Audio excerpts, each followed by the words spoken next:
Hello friends, welcome back to kirthustars. இன்றைக்கி நம்ம பார்க்க போகிற பதிவும் வந்து ஒரு ரெக்வஸ்டட் வீடியோ தான் ஃப்ரெண்ட்ஸ். ஸோ வீடியோவுக்கு போகிறதுக்கு முன்னாடி நம்மளோட இன்னொரு சேனலான க்ரீன் ஆரா கார்டன்லேயும் கார்டன் பேஸ்ட் ஆன வீடியோஸ் வந்து நான் வந்து போட்டுட்ருக்கேன். ஸோ பார்க்காதவங்களுக்கு லிங்க் வந்து டிஸ்கிரிப்ஷன் பாக்ஸில் கொடுக்குறேன், வேணுங்கிறவங்க செக் பண்ணி பாருங்கள் ஃப்ரெண்ட்ஸ். ஸோ இன்றைக்கி நம்ம பார்க்க போகிற பதிவு என்ன அப்படின்னு பார்த்தீங்கன்னா, நம்ம வாசலில் கோலம் போடும்போது கட்டாயம் வந்து காவி பொடியும் வந்து நம்ம டெய்லியுமே வந்து பயன்படுத்துவோம். ஸோ அந்த காவி பொடியை வந்து நம்மளே வீட்டில் எப்படி ரெடி பண்ணுறது அப்படிங்கிறத இன்றைக்கி இந்த பதிவில் பார்க்க போகிறோம். ஸோ இது பொங்கலுக்கு மட்டும் இல்லை, நம்ம எல்லா நாட்களையும் வாசலில் கோலம் போடும்போது கட்டாயம் இந்த காவி பொடியை வந்து பயன்படுத்துவோம். இனி வந்து அது காசு கொடுத்து நம்ம கடையில் வாங்கணும் அப்படிங்கிற அவசியம் கிடையாது. நாமளே சுலபமாக வீட்லேயே ரெடி பண்ணிக்க முடியும். இதுக்கு ஒரு அரை மணி நேரம் நம்ம ஸ்பெண்ட் பண்ணாலே போதும் ஃப்ரெண்ட்ஸ். ஒரு 6 மாதத்துக்கு தேவையான காவி பொடியை வந்து நாமளே சுலபமாக ரெடி பண்ணிக்கலாம். ஸோ அதை எப்படி பண்ணுறது அப்படிங்கிறத இப்போ வீடியோ பார்த்து தெரிஞ்சுக்கலாம். ஸோ இந்த காவி பொடியை ரெடி பண்ணுறதுக்கு நமக்கு தேவையான ஒரே ஒரு பொருள் அப்படின்னு பார்த்தீங்கன்னா செங்கல் தான். ஸோ நம்ம வீட்டு பக்கத்தில் அல்லது எங்கேயாவது கடைகளில் கூட நம்ம ஒரு செங்கலை வாங்கிட்டு வந்தாலே போதும் ஃப்ரெண்ட்ஸை. ஒரு செங்கலை நல்லா நம்ம பொடிச்சு அதை சலித்து நம்ம எடுத்தோம்னா கிட்டத்தட்ட ஒரு 6 மாதத்துக்கு தேவையான அளவுக்கான காவி பொடியை வந்து நாமளே ரெடி பண்ணிடலாம். ஸோ இப்போ நான் அந்த மாதிரி தான் வீட்டு பக்கமாக இருந்த செங்கல் தான் எடுத்திருக்கேன். நமக்கு இந்த மாதிரி உடஞ்ச செங்கலாக இருந்தால் கூட இது போதும். ஏன்னா நம்ம அதை வந்து உடைச்சிட்டு மறுபடியும் அதை பொடியாக்க தான் போகிறோம். ஸோ இதை வந்து நம்ம உடைக்கிறதுக்காக வந்து சுத்தியல் வந்து பயன்படுத்தியிருக்கேன். நீங்கள் சுத்தியை வச்சு தட்டும்போது கொஞ்சம் ஈஸியாக இருக்கும், சீக்கிரமாக உங்களுக்கு வேலையும் முடியும். ஒரு வேளை உங்களுக்கு சுத்தியை வச்சு தட்டுறதுக்கு கஷ்டமாக இருந்தால் அம்மிக்கல் இருக்கு இல்லைங்களா, ஸோ அதை வச்சும் கூட நீங்கள் நுணுக்கிக்கலாம். ஆனால் கட்டாயம் எல்லார் வீட்லேயும் சுத்தியல் இருக்கனால நீங்கள் அதை வச்சு நல்லா நுணுக்கி எடுத்துக்கோங்க. அதே மாதிரி இப்போ இருக்கக்கூடிய செங்கல்லாம் பார்த்தீங்கன்னா, உங்களுக்கு உள்ளுக்குள்ளே வந்து அந்த கல் இருக்கும். அந்த வெங்கல்சாங்கல்னு சொல்லுவாங்க இல்லைங்களா?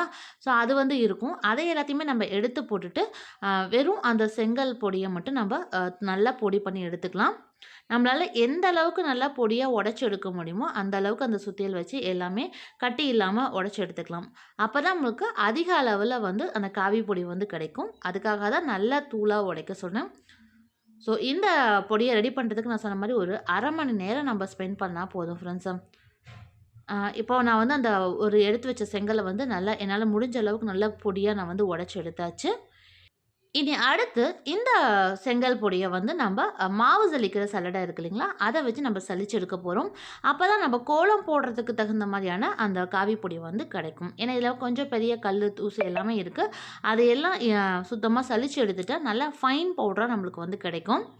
ஸோ அதுக்கு வந்து நம்ம மாவு சலிக்கிறதுக்காக பயன்படக்கூடிய சல்லடை இருக்குதுங்களா, அதை வந்து பயன்படுத்திக்கோங்க. ஸோ பாருங்கள், நல்லா நைஸாக அந்த பவுடர் வந்து கிடச்சிருச்சு.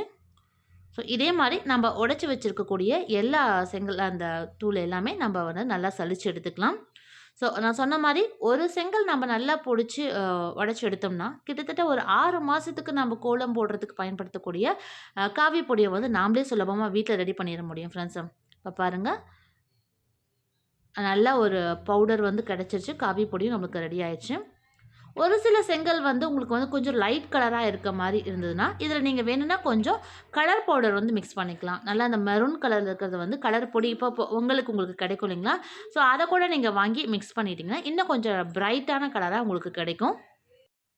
ஸோ நம்ம எடுக்கக்கூடிய அந்த செங்கலோட அந்த கலருக்கு தகுந்த மாதிரி தான் நமக்கு அந்த காவி பொடியும் கிடைக்கும். ஒருவேளை ரொம்ப லைட் கலராக இருக்கக்கூடிய செங்கலாக இருந்தால் நான் சொன்ன மாதிரி நீங்கள் அந்த கலர் பவுடரை கொஞ்சம் மிக்ஸ் பண்ணிக்கோங்க, நல்லா டார்க்காக தெரியும்.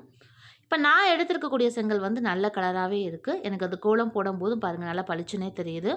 ஸோ அவ்வளோதான் ஃப்ரெண்ட்ஸ், சுலபமாக ஒரே ஒரு செங்கல் இருந்தால் போதும், அழகாக நம்ம வீட்லேயே வந்து காவி பொடியை ரெடி பண்ணிட முடியும். பாருங்கள் எந்த அளவுக்கு நல்லா பிரைட்டாக தெரியுதுன்னு.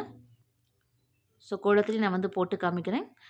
இனி வந்து நீங்கள் கடையில் காசு கொடுத்து காவி பொடி வாங்கணும் அப்படிங்கிற அவசியமே கிடையாது. சுலபமாக நீங்களே வீட்டில் ரெடி பண்ணிடலாம். ஸோ பாருங்கள், நம்ம ரெடி பண்ணி வச்ச அந்த காவி பொடியில் போட்ட கோலம் நல்லா பிரைட்டாக தெரியுது.